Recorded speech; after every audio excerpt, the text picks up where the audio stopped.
started when I was young, and I had some experience playing a few different sports. So throwing the ball wasn't completely unnatural to me. Swimming wasn't, and from there, kind of just picked up pace. I think when I was about 13 years old, I got invited to start training with the regional teams there, and shortly after the Dutch junior team, which is I guess is comparable to the ODP programs here. Played a few international tournaments with that. Kind of quickly progressed. It was also very helpful that I was a tall kid. I could play up with different age groups, getting more experience with different people and learning quickly. From there, I played a couple junior European championships. And once I made that transition to a little bit of a higher level, I was allowed to start working out with the team NL, or team, the Dutch national team, so to speak, and played a few international competitions with them before the U.S. started becoming something on my radar. Having an American mother and a Dutch father has granted me dual citizenship. So that means I could either go live in the U.S. or play for the U.S. if that was something, or I could stay in the Netherlands and play. But for me, I wanted to grow and become a really good athlete. And the only really place to do that internationally is in the U.S., right? To get a degree as well as kind of excel in your sport. The only real true place to do that at the highest level is in the collegiate athlete environment. So I started looking into what are my possibilities to start training there. And then I kind of made the decision internally. I was like, well, if I'm going to try and make the jump and train and play in the US, I should also try and make Team USA, because as water polo players know around the world, it's probably not the hardest thing to get into the Dutch national team as an athlete, but the chances of making the Olympics is a lot harder, right? It's a small country, a lot harder qualification route. So with Team USA, my biggest challenge was, do I have what it takes to make the team versus is the team actually going to make it? So I wanted to, try that. And as an athlete, you always kind of want to strive to put yourself in the best environment with the best athletes. And I was privileged enough to be able to start training with Team USA. And eventually that became the Olympic route, as well as a luscious and great UCLA career in the making. And I think that really contributed to me making that Olympic roster, is the experiences I had at UCLA. That actually makes a lot of sense what you're talking about with the different national teams, where just because of the amount of people we have in the U.S., there's so much more competition, just at least by volume. And so you're talking about how you have the team has a higher chance of getting to the Olympics, but it's harder to get on the team versus the Netherlands, which is the opposite. That makes a lot of sense. So, and that actually leads into one of the first questions I really wanted to ask you. Just doing some basic research on you, obviously one of the first things that popped up was you played for both national teams, which is a little bit unique. So I wanted to know, sort of from your own experience, if you could sort of compare and contrast those two teams playing on them, from either a training perspective, do you guys train differently, do you guys play differently, or really, or does your team dynamics very different?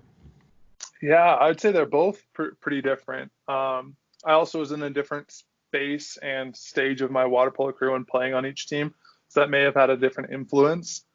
In the U.S., because of where the college sport mainly sits in competition, the age group is younger, right? If you look at our Team USA today, you'll have kids that just finished high school. They're mostly in their college age group, plus a few that stay around a couple years after.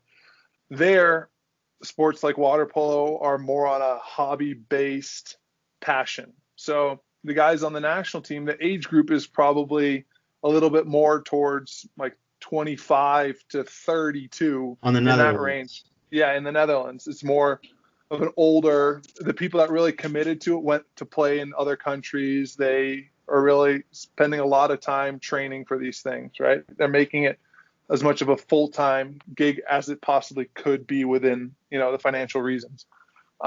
So the different dynamics within players and teammates is I was by far the youngest when I started competing on that team. I think I just turned 18. And I think the next youngest player was 2, maybe 3 years older than I was. And he was, again, a year or two younger than the next. So I was seen as like the baby on the team. And whereas here in the US, 18, you might be 2 years off of the median age. or 3 years or whatever that may be. It's a lot closer. So the camaraderie is also a little bit different.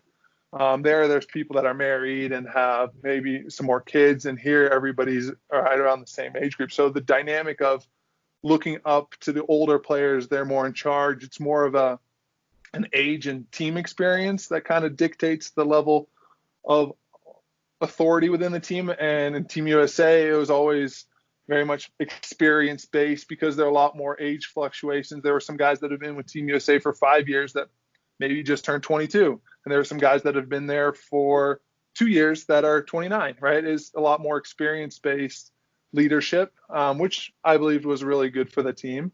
And then training wise, in the Netherlands, the sports culture just isn't as big as it is here in the US, right? Every little kid here knows the most famous basketball players, baseball players. It's something that really drives the US. And right now in COVID, everybody's panicking because there is no sports. But that's not really the case there. The mentality across the general public is don't do too crazy extra stuff like working out 7-8 times a week. They're like, whoa, take it easy. You can skip 1 or 2. You don't need to do that much.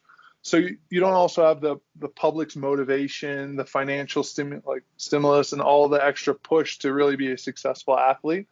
So you're just trying to find more sponsorships, more money is a bigger issue there. So the training facilities are also less than they were here. Here your run-of-your-mill college student just has a huge gym that they can go into. They have a big pool. The money is there to travel to different tournaments, and I think that really paves the way for a lot broader pipeline for Team USA. There you have maybe 50 guys training full time, and here in the US you've got a couple thousand probably within a certain age group of guys training full time. So those I think are the biggest comparison or contrasts in the way things are different. At the end of the day, I think when you hone into the final 20 players, everybody's competitive, everybody's passionate. So there's a lot of similarities in there. People are chasing their goals in the same way that you would here. So just in our research, right, the U.S. is obviously slightly unique in the fact that we have a very big high school varsity sports sort of sector, and that's not always the case in Europe, is our understanding. Do you think that the difference there at high school is what translates to maybe those older ages on the national team? How does that, I guess my question would then be, how does that difference at the high school level translate to the higher levels after that? I think it has pros and cons here that the schools are so attached to their own programs. So what I was just exposed to from a young age, when I was 13 unders, I played 13 unders and 15 unders. When I was 15 unders, I played 15 unders, 17 unders, and maybe 19 unders, or even 15 unders and a men's team at a certain lower division, right? You start to play with bigger up, sizable players. So you don't have that here in the US. Once you hit high school, you're kind of playing within the mix. And once you come to college, you see that a lot with a lot of players. There's only a handful of guys that can go from high school to college and have an impact, right? There's just a select number of guys. That's why we have red shirting. Yeah, exactly. But there, guys have been playing with men for a lot longer, right? So they're used to the more physical gameplay. They're used to the different dynamic. And that's why you see a lot of the guys that come from Europe to play in college. They're often not red shirts because they're used to the physical game. They're used to that extra element. So I think it has some pros and cons of how it develops. I also think it's really good for those guys to really focus on their technique and not on the physical strength of things, right? When you start to engage in a more physical game, sometimes technique goes out of the window, and there's a little less focus on developing players as much as just, hey, the big guys get to go. So it has its pros and cons. I think with the older age, you start to create that maturity too, because you can't act like a 15-year-old if you're playing on a men's team. They're just not going to tolerate it. They don't want to hear it. You're going to get yelled at, and they don't want to play with you. So I think it develops some sense of maturity at an earlier age of, hey, I have to learn how to play with a guy that's got 3 kids and have to be able to speak to him on his level versus, me and my 15-year-old friends. It's got to be a little bit more of a balance. So I was just curious, it sounds like you have a preference one over the other, but just because I've never been exposed to playing with an older, I guess, team outside of just possibly a master's team, but between the Team USA, so more people that were your age that might have had more or less experience just depending on the person, or individuals that were just older by happenstance. Did you have a preference of playing with one versus the other? Because just for me personally, I never enjoyed being, and I never was, I'm not saying that I was, but I never enjoyed being the most talented person on a team because I felt like I couldn't learn from those above me. So when I got to FSU my freshman year, there was 3 classes above me. In high school, when you're a senior, you are kind of the pinnacle. Not saying you're the most talented, but you are the most senior there. So did you kind of enjoy that experience or the contrast between both and just like the things that you learned in between both? Yeah, I think it really helped me develop at that level because, especially being my size, if I was a senior here in high school, right, there would be only so many guys that could physically provide some sort of engagement that it would become interesting to keep developing the physical side of things. So I'm glad that I was pushed to, really still hone in on my technique. I couldn't just do it on strength versus if I was playing against a lot of smaller guys, you're just going to muscle it, right? You're going to not develop the way you really want to develop at that level. So I was glad for me it went that route. But I do think that for some guys, it's really important to really stick within their age group and develop. It's hard to say what's better. I prefer, like at a highest level, I really liked how Team USA really was just experience and it wasn't an age thing, right? Because you get I'm older, therefore I know more. That's what I ran into a lot in the Netherlands. It's like, what are you talking about, man? Like, yeah, you're older, but that doesn't mean anything. If you don't know more about the game, like, age doesn't mean anything here. And I think that's something that's really helped Team USA drive because of our young sports culture. It helped so many people really learn quickly and have a sense of responsibility. And really, if you're the most talented, you're there to help other people too. So I don't really know if that answers your question. Yeah. No, it does. It does. I really enjoyed both parts. I think for some players, they could let me rephrase that. I think some players that really had that physical strength, they started playing up really young. Take a guy like Ben Halleck. He was like a sophomore in high school, and they just threw him with the senior team. Because take Ben Halleck in his senior year of high school, there is not a kid in the country that can stop him. So where is his development then, right? He can't play yet with the college kids because there's too many rules. He can't just start college 6 years early, which for him would have been the best development out there. But now you see it. He's been playing internationally against the best defenders in the world, and come to college, again, nobody can stop him.